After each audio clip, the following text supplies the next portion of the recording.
The Pantheon in Rome was constructed during the reign of Emperor Hadrian in the 2nd century BC and has been in near continuous use for 2,000 years and remains one of Rome's most popular tourist attractions, visited by some 6 million people every year. One of its most impressive features is the 43-meter coffer dome with a 9-meter circular opening. Incredibly, this structure is built out of concrete. Even more impressively, it does not contain any other structural reinforcement, making it the largest unreinforced concrete dome in the world.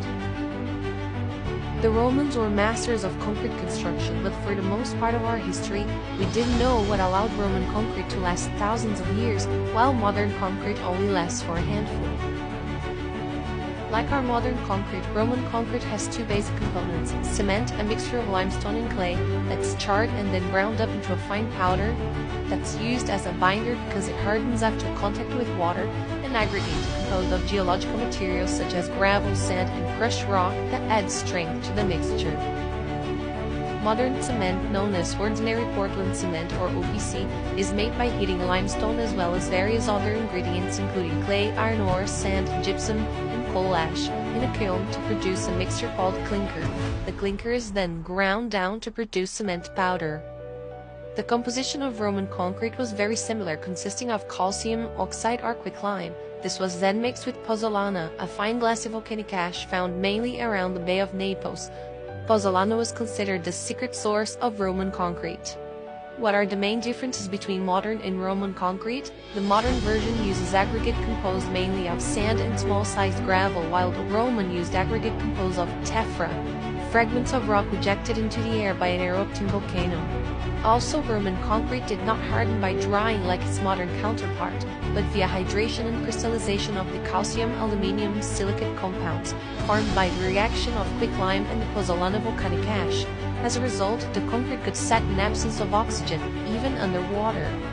While modern concrete contact with seawater causes it to crumble in a furious time, Roman concrete grows stronger and more durable. That's due to crystals of a calcium silicate hydrate material called tubermarite. These crystals are formed via the reaction of the material philipsite in the volcanic ash with seawater that percolates into the concrete. Not only is tubermarite harder than any of the concrete's original constituents, but its formation traps molecules like chlorides and sulfates that usually damages concrete. The last feature that provides Roman concrete with its incredible durability is the presence of small distinctive millimeter-scale bright white mineral features called lime clasts. Analysis revealed that the lime clasps are composed of various types of calcium carbonate and oxide, which are much more brittle than the surrounding cement mix. Whenever the concrete shifts due to the ground settling or earthquakes that are common in the region, this brittleness causes the cracks to form preferentially within the clasts. However, rain or groundwater percolating through the concrete reacts with the clasts, promoting the growth of calcium carbonate crystals that eventually fill and reinforce the cracks. This reaction effectively makes the concrete self-healing, filling small cracks before they can grow into larger and more dangerous fractures.